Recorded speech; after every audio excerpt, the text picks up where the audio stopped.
So we left off last week Yud Ches on the Bays, and we got into the discussion, the machlokes between Reb Zera and Rabbah as to what was the conflict between our Mishnah and either a Mishnah or a Brisa. So Rabbah chose, if you remember, we said Rabbah chose to say the conflict was between two Mishnahs, our Mishnah and the Mishnah in Gittin. And Reb Zera said, no, it was between the Mishnah and a different Brisa. So the Gemara asked, why, what is this? Why is there a machlokes? Why doesn't, so the Gemara says inside, it says, questioning Reb Zera why he doesn't hold like Rabbah. It's always better, like we said, it's always better to find a source in a Mishnah rather than a Brisa. A Mishnah was codified by Rabbi Yehuda Anasi, and the remaining discussions, which were not Mishnahs, were then codified by Rabbi Hyatt, his student, as Rashi said, into a Brisa. So it's always better, if you're going to go to the source, to go to a Mishnah, not a Brisa. So logically, the question is, okay, so Rabbah says, the Gemara says in the middle of Yud Ches and Beis, you rather ask from a Mishnah. Why doesn't Reb Zera hold like Rabbah that it's a machlokes from the Mishnah? So Reb Zera gave a very good answer.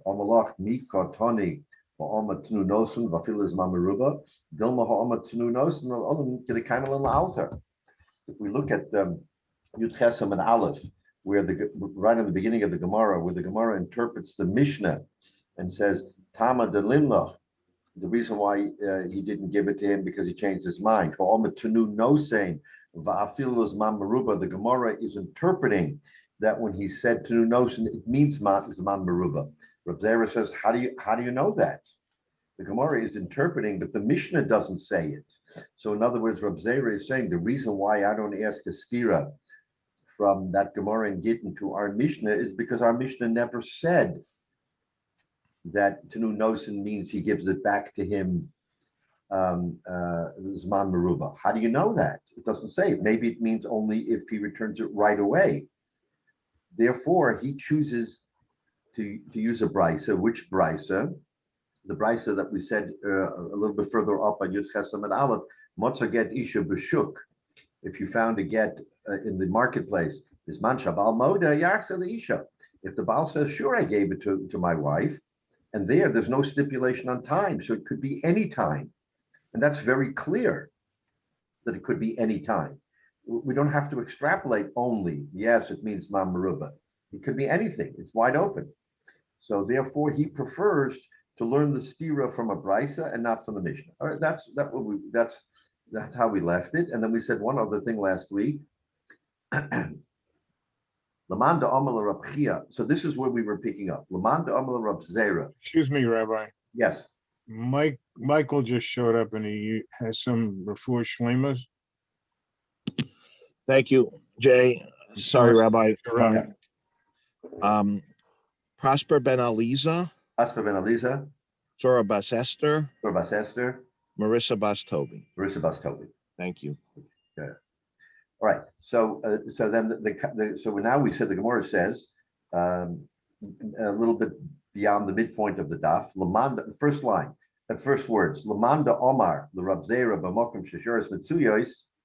So remember, the discussion here is that Rabbah says you have to have, and our discussion is that there are caravans, right? So if there are caravans in place, that means there is a chashash as to whether or not this get is a real get from local or from somewhere else. But the Gemara concluded that you have to have, besides Shiur's Mitzuyos, besides the caravans, you have to have also a chazaka of two Yosef ben Shimon. In other words, that's how the Gemara interpreted on Daf Yud Chesam and Aleph, that you have to have an additional condition in order to say you don't return it. If it's just caravans and for sure there's no Yosef ben Shimon other than our Yosef ben Shimon, that's okay. Then you can give the get back. If there's another Yosef ben Shimon, you can't get it back. Rab Zera, on the other hand, said, no, that you don't need, only one is sufficient. So Lamanda Amar Rab Zera b'makom sheshoras metzuyos va'afal gav shelo huchsaku shnei Yosef ben Shimon, and even though you know for sure there is no Yosef, two Yosef ben Shimon, you still don't get it back. Upaliga the Rabbah. On that point, he argues on Rabbah because Rabbah says you have to have two. So here we are. But my miflige. What is the real source of the machlokes? Why does Rabbah say you need two? And why does Rab Zera say no, that even if you have caravans, that even without another Yosef ben Shimon, you don't give it back. Says the Gemara, here we go in. But my commitment, Rabbah Savar, Rabbah holds the Ketani Kol Masa Bez Naharzu Yachse. Remember, a while back, we said we established an absolute. What's the absolute? That any Masa Bezdin Harzeh Yachse. What does that mean? What did we say it means? We said it means that if Bezdin put its imprimatur on a matter, and we explained that to mean that Bezdin did a handpick, means they did sort of a certification. Let's say they had two people in front of them, and whether it was a Malvelova, whether it was whoever it was, and they certified that these are the correct Eidim, and therefore there is never a question in the future about whether or not this star is a valid star. So that's what means Masa Bezdin. So we said whenever you have a Masa Bezdin Harzeh Yachser, you can return it because it's unqualified, it's for sure, without qualification, that it's valid. So now Rabbah interprets that to mean the Ishtakach Bebezdin Askinan. We're speaking where that happened in Bezdin. What does that mean? The star, the get, let's say, was lost in the courthouse. And we established that what? That Bezdin is like a caravan. Why? Because you got hundreds of people coming and going. Therefore, anybody could have dropped it. Then Rabbah adds, since it's like a yurid, we call it. It's like a free-for-all. Therefore, if you have a chazaka that there is another Yosef ben Shimon, and we know it's a caravan, then we put two and two together, and we say, yeah, it could come from another source because there's another Yosef ben Shimon. Therefore, we're not sure that this get is lishma, is meaning for this husband to this wife. Therefore, and since it's a matter of Oraisa, it's a matter of the Torah, we don't allow it. Lo huchzaku yachzer. If we have no chazaka that there's a Yosef ben Shimon, meaning all we have is the caravan, then he says, then we can rely on what? We can rely on Masa Bezdin, on the fact that it was a Masa Bezdin. Okay, that's right. Yeah. The get gets dated, doesn't it?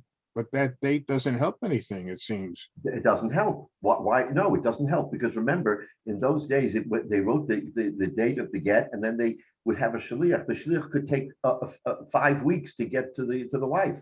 So the date itself doesn't.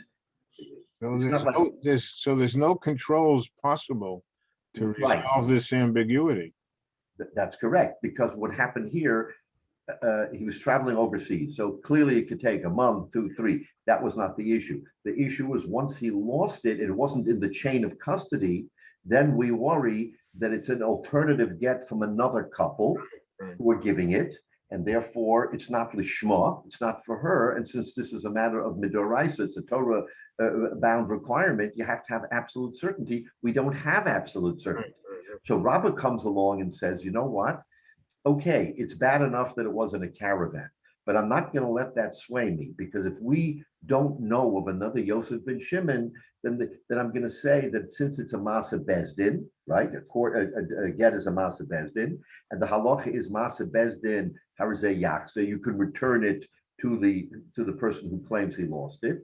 I'm going to allow it. Why? Because I have no reason to suspect any problem. If, however, you tell me, oh, Yosef ben Shimon, I know a Yosef ben Shimon in wherever, right? So there is at least 2 Yosef ben Shimons. Now I start to worry that since it was a caravan and there was another Yosef ben Shimon, that's the get from Yosef ben Shimon that was lost here, and you can't give it. Now, you may say it's only a 1, 2, 3% chance that it's the other Yosef and Shimon, but with Dine Doraisa, Dine, what we call Dine Nefashis, okay, Dine Doraisa, we have to be absolute certain, right?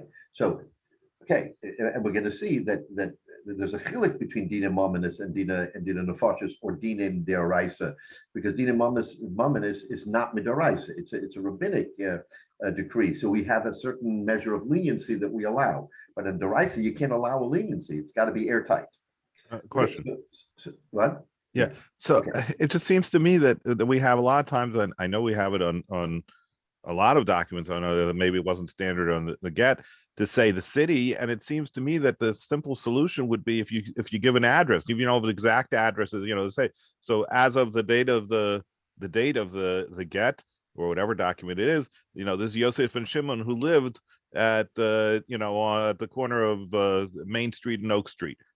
It's like it wouldn't be so hard to specify. It doesn't matter if you move later; you can figure out from that as of that date who exactly you're talking about. Something. It's a very interesting question because you know that in the ksuba, at least we date the ksuba and we give a general. Right, we give at least a city, but even you could say New York, New York isn't really very specific. You could get two Yosef and Shimons, but if you say the one that lives on Main Street, on Main exactly Street, right. Yeah, but for some reason that's not the way you get in the written, which is interesting because the more specific you become, the less likely is that you're going to confuse it with another get, which is valid. But we don't write Gittin that way. We don't write Gittin that way. Right. So, so that's Rabba's interpretation. But Rav Zera has a different approach. Rav Zera Omalach, Mi Katoni Kol Masa Bezdin Shenimtza Bebezdin. Does it say in the Gemara that I agree it's a Masa Bezdin, but does it say that it was found in Bezdin? Kol Masa Bezdin Yachza Katoni. It says all Masa Bezdin will only Shtaka. He found it in at the corner of Lamberton and Arcola. He didn't find it in Bezdin. Now, the corner of Lamberton and Arcola, we're going to say, is not Shiuris Mitsuyas. It's not caravans. And if it's not caravans, then it's a whole different story. Then I extrapolate that if it was caravans, I wouldn't allow it, even if there is no chazaka of Yosef ben Shimon. So the reason why the Gemara asked my comifligi, what are they arguing about? What they're arguing about is how you interpret the term kol masa bezdin. Rabbi is saying masa bezdin means it happened in Bezdin. And if it happens in Bezdin, there's automatically caravans. Then I have to distinguish between chazaka and not chazaka. Rav Zera is saying, no, masa bezdin doesn't mean it happened in Bezdin. Yes, it came from Bezdin, and now it was lost somewhere out on the street. So there are no shiuris mitzuyas. If there's no shiuris mitzuyas, then what?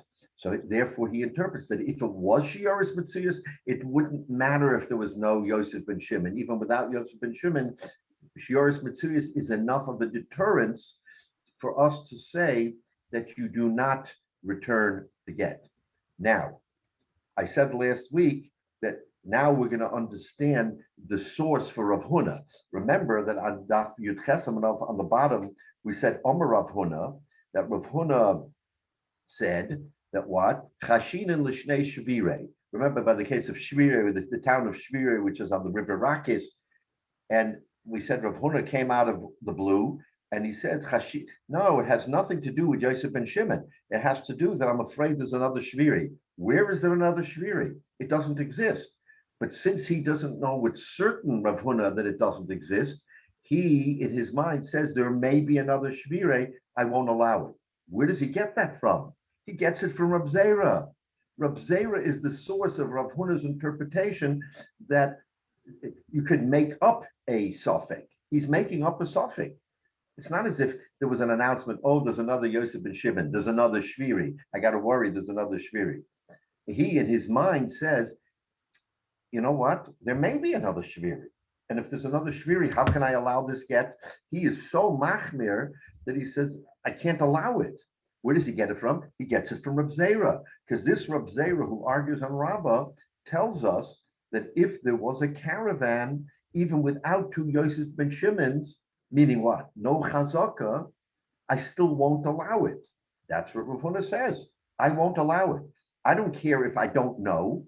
in other words, I don't care if the fact that, I mean, the question is, how do you prove a negative? How would you be able to show Rav Huna that there isn't another Shviri? What would satisfy him? What would satisfy Reb Zera that there isn't a suffix? That's the problem. So basically, what he's saying is that if I have Shiuris Mitsuyas, if I have a caravan, if I have where people come and go, forget about it. I cannot allow that get to go, even if I have no specific reason to not allow it.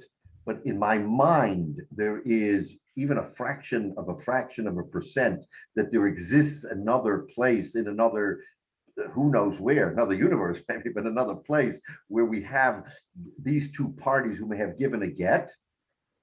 Again, you can't practice halacha that way. That's impossible. I mean, but since we're having this discussion, we have to understand where they're coming from. Where they're coming from is that sfekis or sfekis, even if it's a hair of a suffix. So now you can understand when you have these machlokes and on even in our time on being machmir, being mekel, you have to understand that even someone who's being machmir is not reaching to the level of Reb Zera or Rav Huna. Reb Zera, Rav Huna, for all intents and purposes, their chumras were so far out that it's almost impossible for us to understand how you could have, now, the answer is don't lose the get, of course, at the end of the day. Excuse me, Rabbi. It's because of the losing of the get, the chain of custody, that we have this problem, mind you. So, excuse me, Rabbi, when it comes to other things, Besdin, things that are found, Besdin makes an announcement and they have a process to a certain amount of time has to take place. If nobody claims it, then it goes to, whatever. Why can't they announce that a get was lost and give a certain amount of time? And, wouldn't that, I mean. So Jay, the question is a sound question, but remember, what is the underlying thesis? The underlying thesis is that an Isser de Oraisa, something that is so severe that it's a Torah prohibition, can't fall into that practical solution of let's make an announcement. Making an announcement is good within the context of, yes, okay, it's a Rabbanan. Someone lost some money, someone lost a charm bracelet, someone, in other words, these are all things that we can say, yes, we're going to give a reasonable amount of time, and if time passes, we're going to allow it to happen. That can't happen with a get. It can't happen with an Isur D'Oraisa, which can lead to all kinds of things. So we have to be super machmir by an Isur D'Oraisa. Rabbah, on the other hand, he's practical. He's saying, of course, we have to be machmir by an Isur D'Oraisa like a get. But if I have no reason to be concerned about it, then why am I being machmir?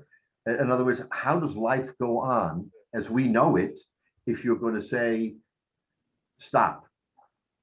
Now, the underlying problem is, and we've said this many, many times, if everything goes the way it should go, fine, we don't have a problem. Once an item is lost, then all kinds of shilas come up. Why was it lost? Was it really lost? Or was there another reason why he didn't have it in his possession? So now you're creating the question marks because the facts are telling you this is not regular. But if a man gives a get to a shaliach and he delivers it and everything's fine and good, that even something like get, which is an Isur D'Oraisa, can be accomplished very smoothly. But once you lose the get, now you're asking all kinds of questions. Who loses a get? A get is such an important document that you keep it like you watch your eye tooth. I mean, why would you lose it? Teretz says you lose it because there was an underlying problem. Yeah, Menashe. Yeah, but there's also another problem with normally what do? You find a lost object in the street and then you go ahead and announce it. So when you do that, you deliberately do it without announcing the simonim. Okay, I found a watch, if you can tell me which type it is, what the Yeah. inscription is, then it's yours. If you do the same thing with a get, nobody's going to know, particularly if it hadn't been, if it had been given, they might think that it was all done, and why would it be an issue? And if it hadn't been given, they wouldn't even know that they were supposed to have received it. If you're announcing the names And but if you announce the names, and the whole community is going to be involved with trying to make sure that. but then you're making first of all, you're making very public something that's normally handled very quietly. Number two is that if you do have any ambiguity in the names, you're really just leading to more tzara. So it's a problem. So Menashe, I'm going to ask you, that's a terrific question. And it's a question that comes up almost in the next piece of Gemara in a different way. So let's discuss that in a few minutes, but it's a valid question because it raises all kinds of doubts. So the Gemara is going to address that in a minute. So let's just hold on. Rabbi Grauman. Yeah. Rabbi Grauman.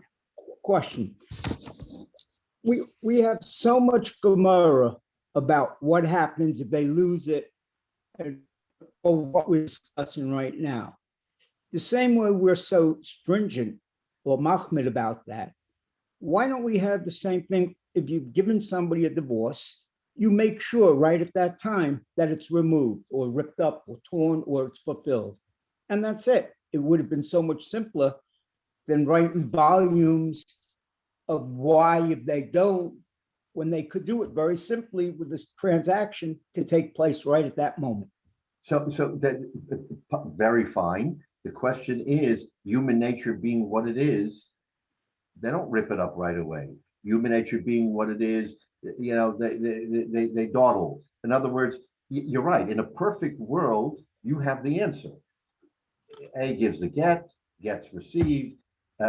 You go back, collect the ksuba, you rip up the get, or you give the ksuba, whatever. That's in a perfect world. What the Gemara, in its inimicable way, is either using hypotheticals or using actual case studies. I can't tell you now whether this was a case study that came up, and therefore Rabba and Reb Zera have this discussion. The likelihood is that it may have happened. A shliach comes, brings a get, loses the get. We have a problem. Now the Tanoim are chewing through this and are trying to understand, okay, what just happened? But if it didn't happen, it was a hypothetical, then right, we could have simplified this Gemara and made it only about 10 blocks instead of 100 by just running through it and saying, here's what it is, this is what it is, etc.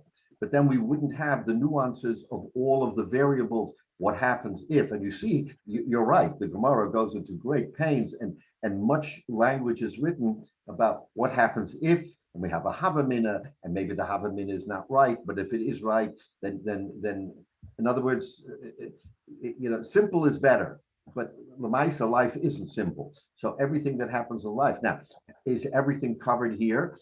Probably not, but from what we learn, we can extrapolate maybe a case study that we never addressed. So you want to make up a case study, throw it out, and let's see how the Gemara would have interpreted that case study based on what we know. But Lamaisa, this can happen today.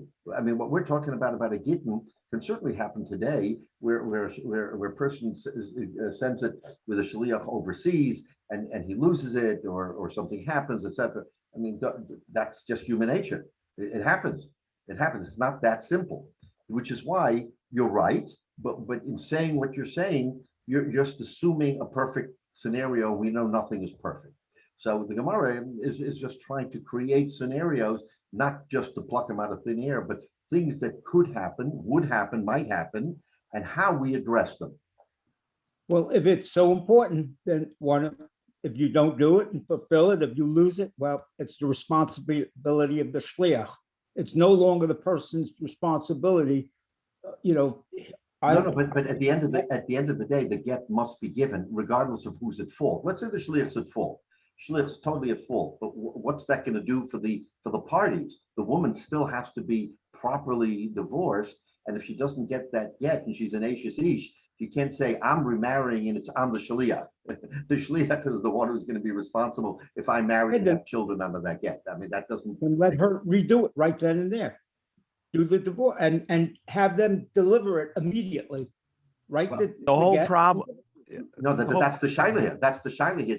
Did the shliach find it right away, or did he find it a month later? And in that month, all kinds of things could have happened. That's exactly the question. If he dropped it, you dropped a $20 bill and you fret, and all of a sudden you turn around, there it is. Okay, relief. You found your $20 bill right there. What happens if your $20 bill goes missing and a $20 bill turns up? Can you say it's your $20 bill? You can't say it's your $20 bill.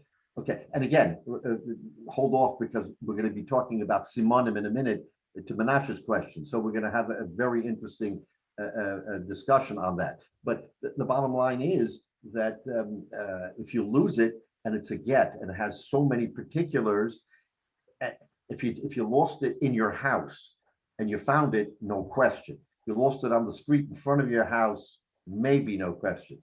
You lost it at the mall. Okay, now you add more questions. There's so many more people coming to the mall. Okay, so now you question, was there another Yosef and Shimon? Was there another Leah? But you can see how we go layer to layer to layer, and and becomes more and more complicated depending on the facts and the scenario. So the Gemara has to really go through this and explain to us that at the end of the day, if the shaliach was really at fault and there's no recourse, farfallen, you've got to start over again. As you know, the husband has to write another get, and he has to start and follow the pattern. You can't. There's no shortcuts. Is the point by Gittin? There may be by mominus, by monetary matters. There may be a shortcut, but there's no shortcut by an Issa d'Oraisa, and the other Issa d'Oraisa that the Gemara talks about often is Iguna. Now, that you can't shortcut those things. There has to be Edim, Simonim, there has to be all those things which allow us to say with the highest degree of certainty that it happened.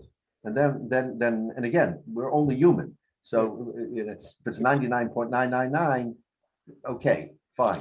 According to Reb Zera, 99.999 isn't good enough. Right.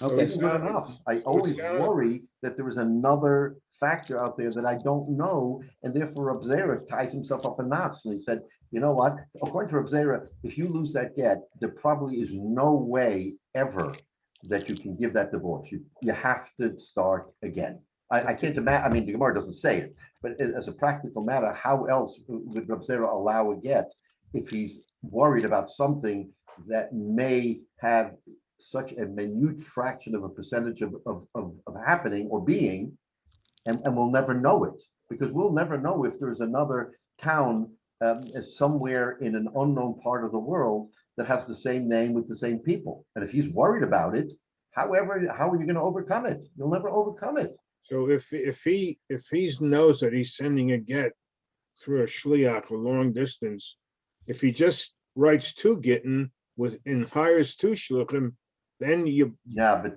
you can't. No, as a practical backup, a parallel backup. Parallel backup, yeah. Now think about it. We're living in the 21st century, and yes, something can happen. But remember where they're living, and at the time that they're living, communications are almost non-existent.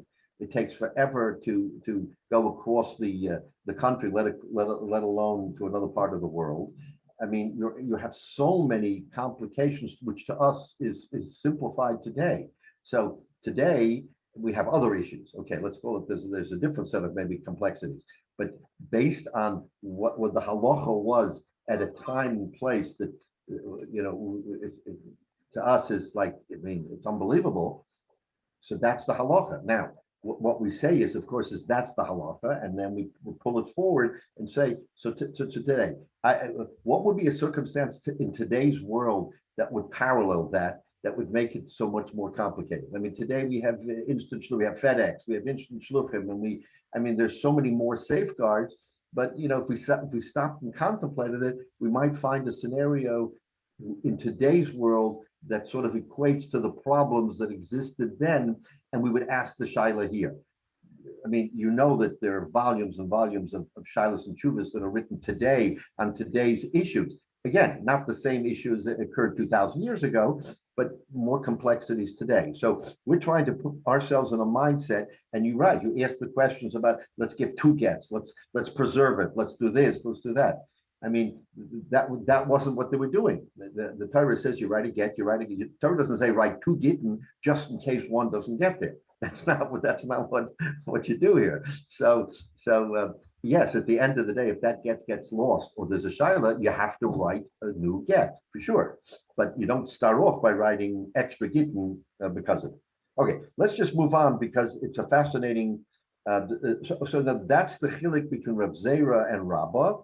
And now we understand Rav Huna's position of Chashin and Lishnei Shavire. He takes it from Rav Zera because Rav Zera says that once you have, because he says that the Masa Bezdin didn't happen in Bezdin, therefore we're talking about where there's no caravans, but he says where there is caravans, then you're in trouble even if there's no chazaka of Yosef ben Shimon, and we always have a problem. Okay. Now the Gemara now wants to try to help us understand what it means about finding a get after a period of time, right? Because this whole discussion was about Zman Meruba, Zman La'alter. La'alter, there's never a problem. But if you find it after a period of time, that was the machlokes between Rav Zera and Rabbah. So the Gemara wants to give us some other solutions to this problem of time. So take a look about maybe 8-10 lines from the bottom. Rav Yirmiyah Oma. You know what? Here's the scenario. Rav Yirmiyah Oma could go into call Omre Edem Ma'olom lo chasmu ela aget echad shel Yosef ben Shimon. That sounds like a pretty straightforward solution. The Edom come in and they say, you know what? We were Edom to a get with a husband by the name of Yosef ben Shimon. Let's say his wife was Leah. And we never signed another get with that name. We are the Edom. We are Levi and Yehuda, okay? You see our names on the get. You know that we are here, okay? We're now testifying that we only signed one get ever with the name Yosef ben Shimon. Why isn't that a possible solution? In other words, Rabbi Yirmiyah is saying, you know what the scenario is? You call in the Edom and you ask the Edom, remember, this is a Masa Bezdin. So you go to the Edom and you say, Edom. And they come and say, no problem. We gave this get. And if they say we had another Yosef ben Shimon, fine. Okay. But they're saying there's no other Yosef ben Shimon. So we signed it. Of course, it's a kosher get. So therefore, even if you find it a month or two later, what difference does it make? It should be okay because the Edom are testifying. Frek the Gemara, if that's the case, why are we even discussing it? Now, the Gemara is saying, if it's that straightforward, that the Edom are saying we signed it and we only signed one Yosef ben Shimon, of course you don't have a problem. So you want to give me a solution. That solution is too simple to even mention in the Gemara. That's what the catch is. Mila Memra, what are you telling me? Of course. No, says the Gemara. Mahu detema, even there, I would have thought, Lechush, let's be afraid. Dilma Isrami Shma Kishma ve'edim ke'edim. Listen to this. You know how far we have to worry?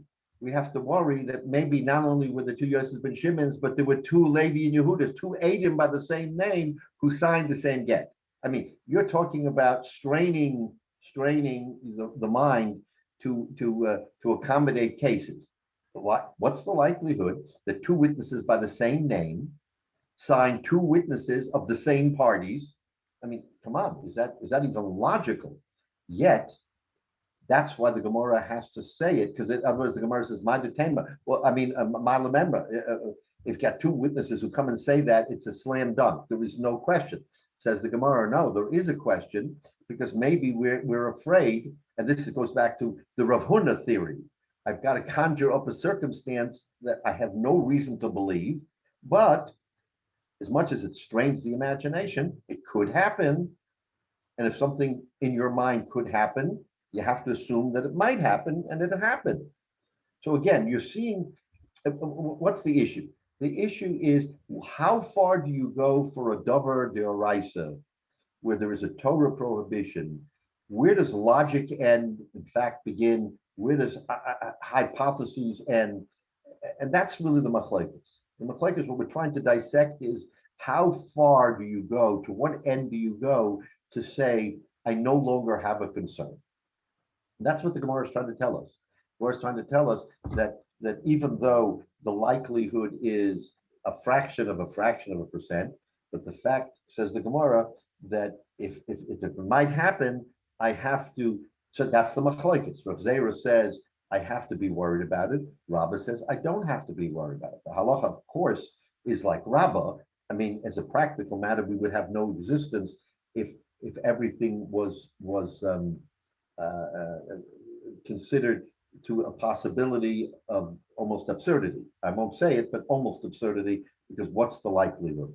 But then again, there have been, unfortunately, we know in real life from our previous experiences, whether it was because of the war, the Shoah, or maybe even in other circumstance, where if you didn't have eyewitness, but you had evidence that told you with a virtual certainty, not an exact certainty, a virtual certainty that something was true, and later on it turned out not to be true. 1 in a billion, let's say. But the fact that it happened, so now you weigh that and say, here we had people who came along and said, I saw this, it was circumstantial, but yes, and therefore, and then they said, okay, fine, we're going to consider him that he died, and therefore you're no longer an aguna. And then something happens later on, and someone shows up and says, I'm the person, here I am. Well, what do you mean you're here? You died. I mean, we said with a virtual certainty that you died. Terrence says he didn't die. So do you say that because of that, we now have to back up and say that unless that get went from hand to hand to hand to hand and never, the chain of custody was so complete that you can't argue that there is a mistake, that's the only way a get can proceed. Now, what am I going to say? 98, 99% of the time, that's what happens. It's certainly, unfortunately, I mean, they're given all the time, and they're accomplished properly and correctly. It's only once in a remote circumstance where something happens and there's a problem with the get. But most of the time it happens, so there is never this discussion. The Gemara is giving us a hypothesis where it did happen. There did happen something unusual, and how are we supposed to think about it? So you see that we're taking this apart. We have a machlekes between Amoraim, who are trying to understand what the Mishnah or the Brisa is trying to tell us. And at the end of the day, the body of Torah has to reach a psak. And that psak is, in other words, what is a psak halacha? Psak halacha is taking the rov, the majority, okay? If you have an overwhelming majority, certainly, but a majority who interpret something a particular way and saying, that's the way we have to interpret. We're not in gridlock. We can't just completely ignore, but we say with the rov that that's how we're going to proceed. And that's what halacha is. Halacha is, it can be unanimous or it can be, rov. So we say, yachid v'rabim, halacha k'rabim. What does that mean? There is a yachid who disagreed, but he's a yachid. So we go with the rabbin. In this case, Rabbah's interpretation is really the rabbin. That's really the sort of almost overwhelming view of the halacha, and we allow it. So that's one interpretation. Now there's another interpretation in the Menashe. This will go to your point. We'll discuss this now. Rav Ashi Omar, you know what? There is another way of interpreting the correctness of the get. So if you lose a get and you lose it for 6 months and then it shows up, there's another way of proving it. What is it? Rav Ashi Omar going to call Omar Nokov Yeshbo B'tzad Os Polonis. The witness comes and says, you know why this is a correct get? Because I remember when I signed it, I saw a little tiny hole in the parchment next to the name Yosef ben Shimon. Now, let's look at the get. If you produce the get, and that get has a little hole in the parchment next to Yosef ben Shimon, then you know it's the correct get. That's the get I signed. So in other words, you're going to rely on the witness to say, I have a siman. There's a siman in this get. This get had an aberration that doesn't exist in another get. Oh, you can always say, wait a minute, maybe there's a second get with Yosef and Shimon that has a hole, but we don't say that. So in other words, if there was a tiny hole in the parchment next to the name Yosef, and the witness says, that's what I saw when I signed, and this is that get, you have to believe him, even if you found the get 6 months later. It showed up awash somewhere else. Someone had mistakenly found it, put it in his sack, went to another town, another city, another country, and all of a sudden this get comes to light, and the Beis Din says, wait a minute, what's going on? In other words, we never heard back, was she divorced or not? And we said, we found the get. And then since it's Masa Beis Din, we have we have a way of ascertaining the accuracy. We go to the witnesses, and the witnesses say, all right, take a look at the get. Does the get have a hole right next to the name of Yosef? It's our get. And lo and behold, it has a hole.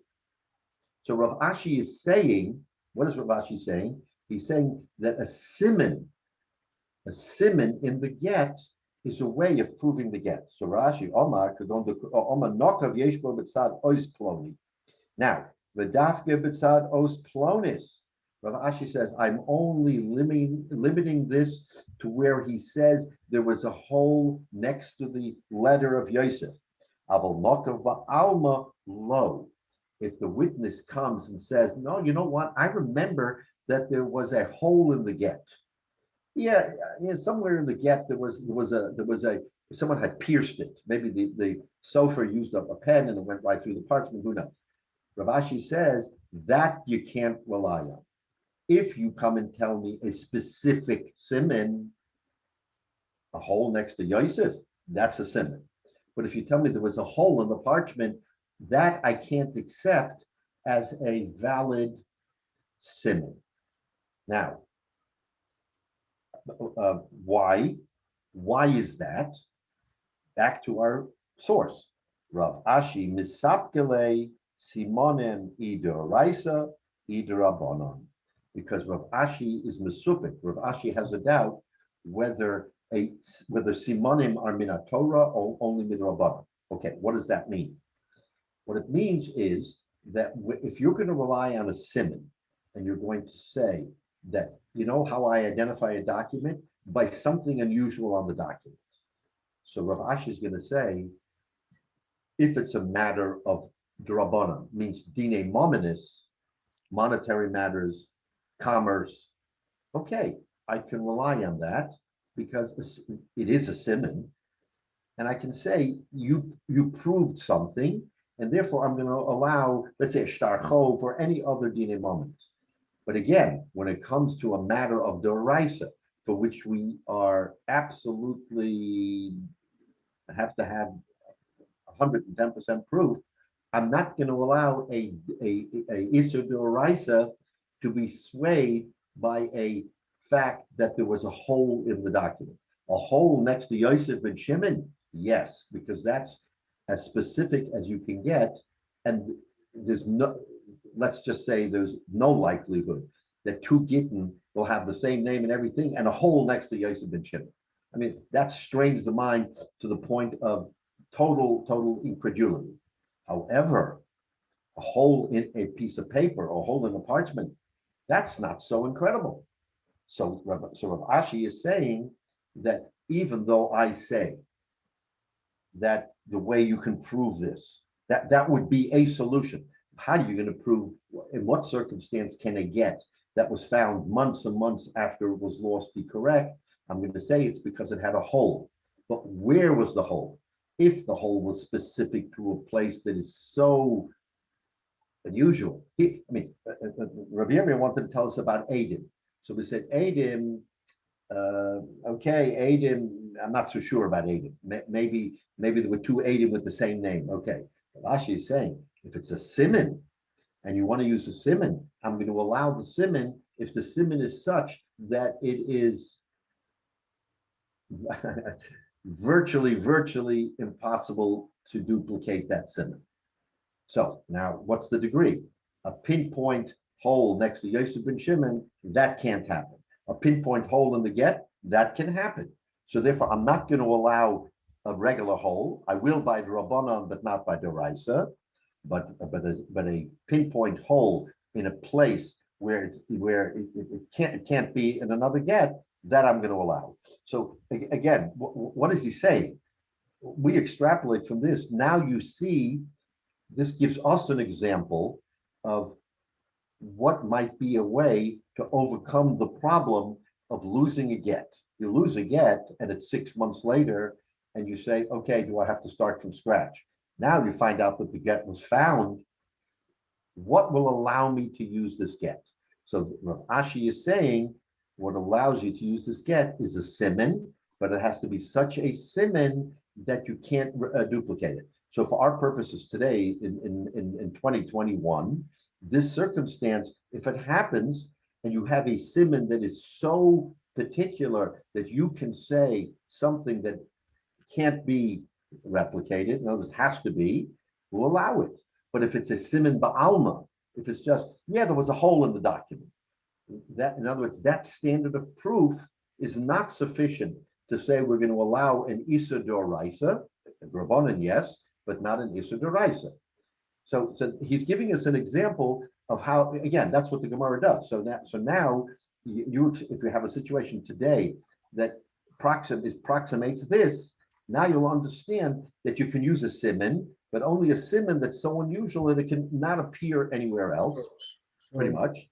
But if it can appear somewhere else, you can't rely on that siman.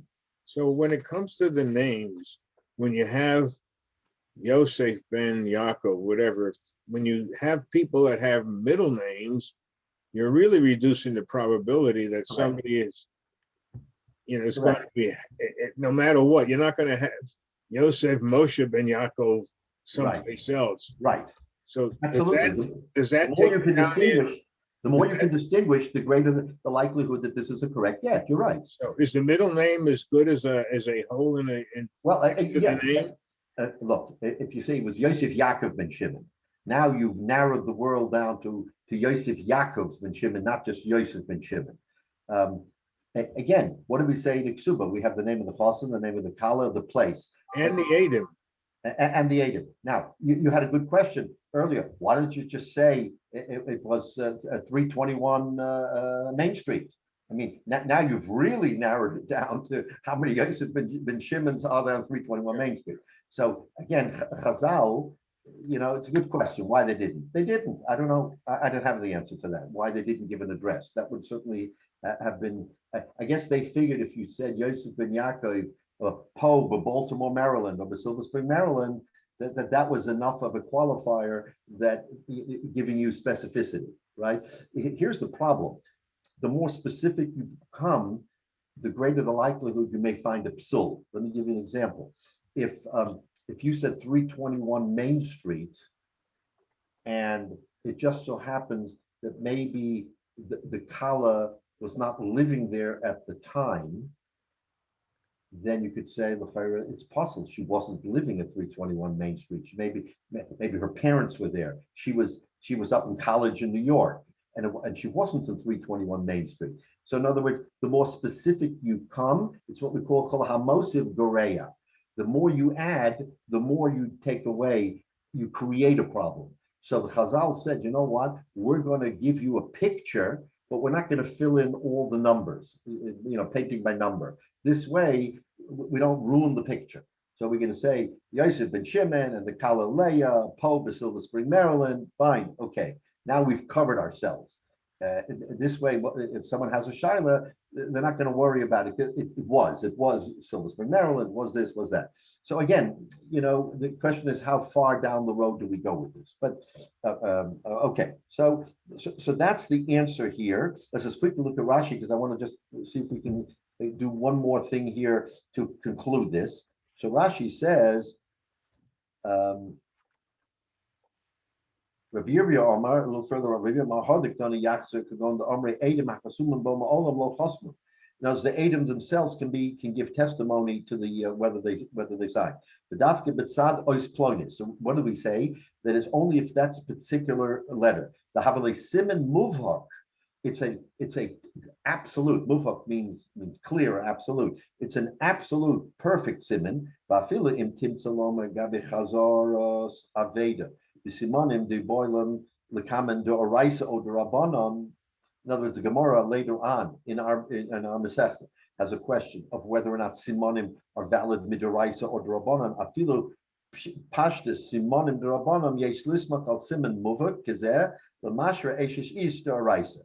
So in other words, even if you say that simonim are only drabanan, simonim as a whole are only drabanan, you can rely on a simon muvak even midoraisa. In other words, the question is simonim doraisa and or drabanan. But even if you say that simonim is only drabanan, a simon muvhak, one that is so particular and exact that you can rely on doraisa. And a simon muvhak means a pinpoint next to the name Yosef ben Shimon. That's a simon muvhak because that can't be replicated, virtually can't be replicated. The Sapka Rav Ashi. So Rav Ashi had a doubt. Simonim shemakzirim boy in aveda either raisahi va'afilu isa the raisa smichen asimin called the who or the rabbanon the dafka aveda. Now, why the rabbanon would it be good? Because here, this is the point. Hefker bezdin hefker. The rabbanon have the clout and the ability. We haven't talked about it, but as a general matter, if something comes before the rabbis and they have to give a decision, they can say this is hefker. In other words, if two people come and claim, or whatever the case may be, they can announce Hefker, Bezdin, Hefker. This is Hefker. It doesn't belong to anybody. If it doesn't belong to anybody, then the first person who grabs it becomes the owner. The rabbi can do that. They have the koyach to do it. So he's saying, why midrabanan would it be a bedafke b'aveda shehefker, Bezdin, Hefker? Right? In other words, since the Bezdin can create Hefker, Bezdin, Hefker, they can say, it belongs to you. The Bezdin has the power to you go before the court, and the court says, no, I'm awarding it to Reuven. How do you do that? Because we have the power to say it belongs to nobody. If we can say it belongs to nobody, and the first person who jumps on and gets it, we certainly have the power to say it belongs to you, Reuven, and not you, Shimon. Because in matters of the Rabbanan, monetary matters, as an example, total and complete control. The rabbis, it's almost a court of equity as opposed to a court to a law, because the rabbis can make an equitable decision. Hefker, Bezdin, Hefker. We declare this Hefker. It seems like Reuven's the owner. No, Reuven, you're not the owner. It's Hefker. Now, once they can say it's Hefker, they can say, Reuven, you're the owner. But the Oraisa, the rabbis don't have control to say Oraisa on a Torah matter. They can't opine and say that that's the correct answer, that that's what the Torah said. They can only opine on matters that the Torah gave the Chachamim the ability to extrapolate. That's what we have in Parshas Mishpatim, right? The Torah gives us all these laws, and basically Moshe Rabbeinu, in giving the laws, said these are the laws, and now we're going to have to interpret. So Moshe was the original interpreter, and then all the other, we say that our Chachamim, they have the spirit of Torah, Das Torah we call it, not Nevuah, Das Torah. What is Das Torah? Das Torah is midrabanan. They can extrapolate and say this is what it means. That's Pshat Das Torah. Okay, so therefore this is the shaila between Rav Ashi. Now let's just complete this because this is very interesting. The very bottom line of Yud Chesamid Beis, Rabba Bar Chana, top of Yutes, Irkasle Gita Bei Midrasha. So Rabba Bar Chana was the shaliach. He was given to be the shaliach in a get that he had to deliver to the wife of someone. Okay, and what happens? He lost it. He wasn't the Beis Medrash sitting and learning. Okay, he had a long trip. He said, "I'm going to sit and learn, and then I'm going to go give the get." In the meantime, it slipped out of his pocket, and there were hundreds of talmidim in the Beis Medrash, which means Shiuris Mitzuyos. It was like a caravan, right? Because you have the numbers. Now we have the shaila here. He lost it where Shiuris Mitzuyos. What do you do? Omar. So he said, Rabbi Bar Chana said, Isimona Isli. So now he's in front of the Bezdin. Okay, now he's a gadol, right? He's an Amora.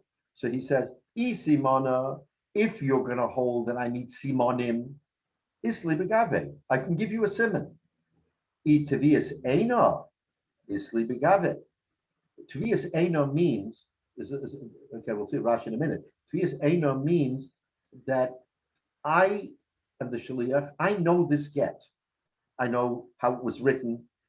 I know even the size of the get. They used a long parchment, they used a short parchment, they used a wide parchment. In other words, my eyes can tell me, like you, Jay, if you lost something, you can't tell me, oh, yeah, it had a smudge on the right side and the left side. But when you look at it, you say, yeah, that's it. Because you know from the totality of the object that it's it without being able to break it down into A, B, or C. So Rabbi Bar Chana is saying, what's the circumstance? What's the criterion for me to be able to testify that this is the get I lost? You want a simon? I have a simon. You want me to tell you what it looks like in general? I can do that too. So that's the shaila. Simona isli begave. Isli begave. Rashi. Iduchas legita shahoya shaliach lahami beirtus le bishkachu. Omar. So he said, second line of Rashi. Simona chashiva lahu isli begave simona. If you want me to give you a simon, I'll give you a simon. Vi tvias ayin. If you want me to give you tvias ayin, you know what I saw. Chashiva lahu. If that's what chashiv isli begave tvias eina. Why? Makiri ani b'ksav yad hasofer. I know exactly the flourish of this sofer, whether he wrote it plain or with crowns or with flourishes. And I know the edim. Midas orcha v'rachbo. I know the length and the width of the document. You see me in the street and you say, Tuvia, hi, that's you. You may not know how big my ears are or my nose, or whether I have green eyes or brown eyes, but you know me, so you can say the totality, it's you. So that's what he's asking here. So okay, so it says the Gemara, Hadranele, Bezin gave it back to him. They gave him back the get, okay? Omar, Rabbi Bar Chana says, Lo Yodana, I don't know, Imishum Simona Hadranele, whether they gave it back to me because I told them I know Simonim, because Sabri Simonim Deoraisa, and they hold Simonim is Deoraisa, and I gave them the proper Simonim. Now, here we're talking about general Simonim. Oh, there was a hole in the get. Not Simonim, a hole next to Yosef ben Shimon. In other words, he's saying, if they allowed me to give him Simonim, and Simonim is Deoraisa, I gave them general Simonim. And now we see from this, that general, remember, if Ashi has a question, is Simonim Deoraisa or Drabanan? According to Rabbi Bar Chana, if you Bezdin believed me on Simonim, I didn't tell you there was a hole next to Yosef ben Shimon. I told you there was a hole in the get, and you believe me. Oh, but we don't know if that was the reason. Oh, mishum tvias eina hadraneli. Or did they give it back to me because generally, but the dafka tsurva merabana. But the only reason why they believe me, because I told them generally what it looks like, is because I am, in other words, I'm who I am. I'm a tsurva rabbanan. I'm a one of the gedolim. I'm a rav. Aber inish the alma low. But a regular person not.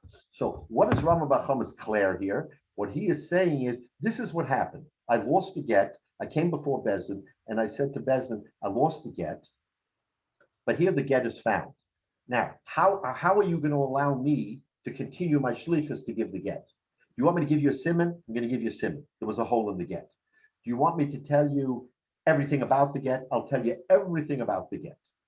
So, and he told him about the get. The next thing he knows is the Bezdin gives him back the get and said, Rama Bar Chana, go lech l'shalom, deliver the get. So Rama Bar Chana is clearing, why did they do that? They didn't tell me. Is it because I gave them simonim, or because I told them all about the get and they trusted me? So, Mamonavsha, if it's about the simonim, it's a proof that simonim midoraisa, you're allowed to give simonim, not particular simonim, general simonim, a hole in the parchment, and that would be a proof. And if it's because I testified, wait a minute, that's only because it's me, Rami Bar Chana, I'm a gadol. If it Right, would have been, so this is kind of important. It wouldn't have hurt for Rami Bar Chana to have the presence of mind to ask the court. but yes, but they never gave him, they But never he should gave have him, asked. He should have Right. asked. right. He should have said, You're excuse right. me, thank you for the get. Oh, before I leave, I've got to ask you guys something. Right. So another example of, again, in a real life situation, that's exactly what he should have done. But at the end of the day, he said, thank you, and walked out of the courthouse. And he clears, you know what? Maybe Chaim afterwards, he already left and said, gee, I should have asked them. Well, why are you giving it back to me? So he's clearing. Was it because of a simon? That it's a raya simon? That to Rav Ashi's clear, it's a raya that simon midoraisa you're allowed. Even a general simon, not a particular simon. And if it's not because of simonim, then it's only because of I gave them a good picture of the get. But wait a minute, maybe they believe me because I'm Tzur v'Dorabbanan, I'm Rami Barachana. But if it would have been just Yosef coming in and saying it, they wouldn't have believed Yosef. So again, we have no answer to it, but that was the clear that happened with Rami Barachana. So take a look at Rashi. Rabbi Grauman? Yes. Yeah, on a contemporary application is many of us, heard a lecture by one of the rabbis who was involved in the identification of the people who were killed at the World Trade Center. Right.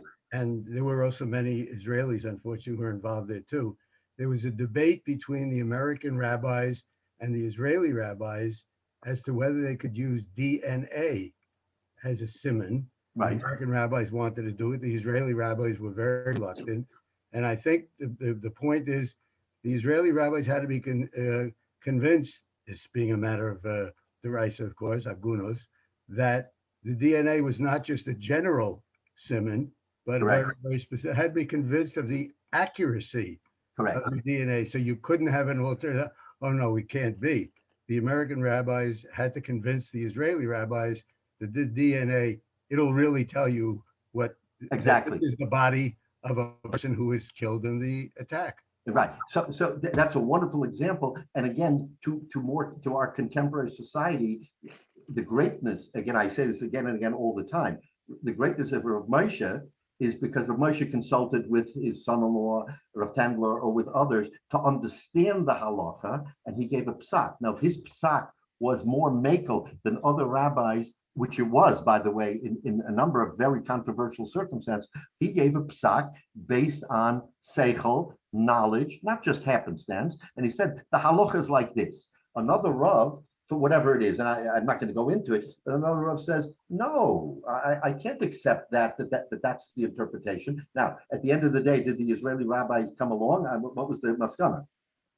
Yes, the Israeli rabbis come along. finally agreed, but they had to be convinced. They had to be convinced. This reluctance, yeah. But now you see where the machlokes comes in.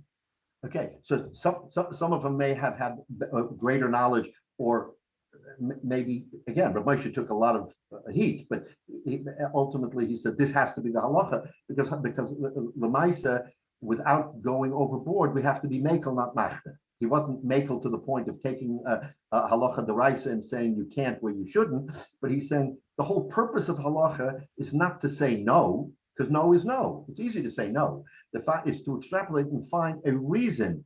We live in this world for a reason, because the Baruch Shalom wants us to be productive and do. So when something comes up that it's so complicated, don't always say no. Look, at the end of the day, there is a no. But when you can say yes instead of no, so that was Rav Moshe and other poskim who have that sort of ideology that you have to find a way, which is why the American Rabbanim could easily have said, no, I'm sorry, we can't do anything, we're powerless. And again, the whole controversy of Aguna comes down to that to some degree, not where you want to snap your finger and make a decision, but where it's a fine line of whether you can say yes or no. You have to find a way to say yes. You don't make it up, but where there is a way to say yes, this is why after the Shoah, after the Holocaust, there were many Rabbanim who made it their mission to find ways to prevent agunas. Now, at the end of the day, they may have come up against the dead end and said, we can't. But there was all these shilas, by the way, of whether or not many people died without eyewitness. They know they went into the place. They know they never came out, but there was no eyewitness that saw that they were killed, right? It's not, someone didn't pull a gun and shoot them. They never showed up. Okay, 99.999 never showed up. What happens? One person may have escaped, and one person may have not been murdered at the time, and therefore he's alive. But the presence of mind of the Chazal was that we're going to accept non-eyewitness, but we're going to accept circumstance to a degree that in our minds there can be no other answer. That's Rabbah. That's Rabbah. That's not Rav Huna. Rav Huna would say no, you can't. But why? Because, I mean, if he can tell you that there is another city somewhere in the universe or somewhere has the same name, and there's and there's no chazaka, but I'm going to have to say I can't rely on it, that's Rav Huna. But Psak Halacha is not like Rav Huna, and that's exactly the point. So you made a good point, and therefore Rabbi Baruch Chaim, you're right, he should have asked. It's easy enough to ask Bezdin, whether Bezdin didn't want to give him an answer or they didn't give him an answer, but yet you see the Claire. The Claire is that one of two things happened here. Either it was a doraisa, and you're allowed to use doraisa for where there is this siman. A siman can be accepted doraisa. That's one alternative. Or it was because he was Rama Baruch Chana, and because he is trustworthy. How many Rama Baruch Chanas are there? That's the question. If it's a Rav or someone that has integrity where you wouldn't have any concern. Now, a finer Yid comes in, but okay, I don't have, how do I know who you are? How do I know I can believe you? So everybody has a cheskes kashrus, mind you, but there's degrees. So if you had a testimony from Rama Baruch Chana and testimony from Yosef ben Zalman, then you might be inclined to say, I'm going to believe Rami Baruch Chana because he's a Gavra Rabbah, because he's Tzurvim of the Rabbanah. So anyway, it's an interesting discussion, not always satisfying at the end to get the what we want out of it, but you see that's the Claire of Rav Ashi, and Rama Baruch Chana in his example was saying that if the Bezdin allowed me simonim, then that would answer Rav Ashi's sofek. Because Rav Ashi had this sofek. I wish we knew what the Bezdin really was saying, because they could have cleared it up. But he's showing you that if the answer was simonim, this is it. And if the answer was not simonim, then they didn't accept simonim. Then the proof would be that Rav Ashi is right in his doubt, because maybe it's only a Durabanan that's allowed, but not a Deraisa. Rabbi, so it's a fascinating discussion in the Gemara when you think about it. Rabbi, this is Yale. To Chaim's point, it also shows the human element of the Gemara. I mean, Rabbi Baruch Chana, he may have simply been, happy that he was able to retrieve the get. He lost the get, he found the get, and he left. And the Beis Din doesn't feel obligated to tell him why they let him have it. And he did not think to ask, because he said, I lost the get, I found the get, I'm good. Right. So, he had a very analytical mind, and he was always trying to put things together. I hear. I always second guess myself and say, darn, why didn't I ask that question? Right. I understand. But he may have been, happy. He lost it. He found it. They allowed him to keep it. Good. I'm moving on. And then he said, I wonder why they let me keep it. To me, it's a human element to it. I don't know. It's a human element. A lot like me. Okay. Lahavdil. All right. So again, while the kitchen's good. But you're right. You're absolutely right. It is a human element. And so is it totally satisfying that we have the answer? No. But the point here is not necessarily maybe to give us the specific answer, but it's to give us the machshava of how you go about understanding it. Rav Ashi had a sofek, Rami Baruch Chana had an incident, and Rami Baruch Chana is saying, you see, the Bezdin did allow it. Now, they didn't articulate why, but that goes to Rav Ashi's sofek. We didn't answer the sofek, but that goes to his sofek, or not. So you're absolutely right. Take a quick look at Rashi. Rashi says in the beginning of the narrow lines, because Sovre Rabbanin Simonim Deoraisa Shalom Marki Simon Muvik. Again, the point here is that when Rami Baruch Chana gave the Simonim, he didn't give a Simon Muvik, a hole next to Yosef ben Shimon. He just said, Rashi is saying that he meant to say there's a hole. There's just a hole. So if you accept simonim, it would be simonim deoraisa, not muvhik, not a whole by Yosef ben Shimon. So what Rabbi Bar Chama is telling us, if they accepted the view that a whole, a simon, a whole, is good enough, then it's a whole, not a specific whole. That's what he wants to tell us. That Rabbanan, Rabbanan, Simon Deraisa, Shalom Marti, Simon Muvik, exactly. I never told the rabbis in the Bezdin that it was a Simon Muvik. I only said that it was a Simon, a regular Simon. So if they accepted it, then it would be a raya that a regular Simon Deraisa is acceptable. And Rashi says that V'dafka Tzur V'Dorabbanan, the Muchzik Lo Bei, the Lo Mishane B'Dibura. In other words, it was because of me, Rami Bar Chana, because they knew that what I said, so they accepted. They accepted what I said. Again, we don't have the teretz, and it's a little frustrating because we don't have the teretz. But at the end of the day, we understand the machlokes, and we understand what the circumstance is, and I guess we're going to have to be satisfied with that result. So that's the logical ending point. We'll stop here. Mitzvah Shem, we'll pick up next week. That's Yeah, Go ahead, Rabbi. Thank you. Thank you very much. Everybody. Very good discussion. Beautiful. Thank you. Thank you so much.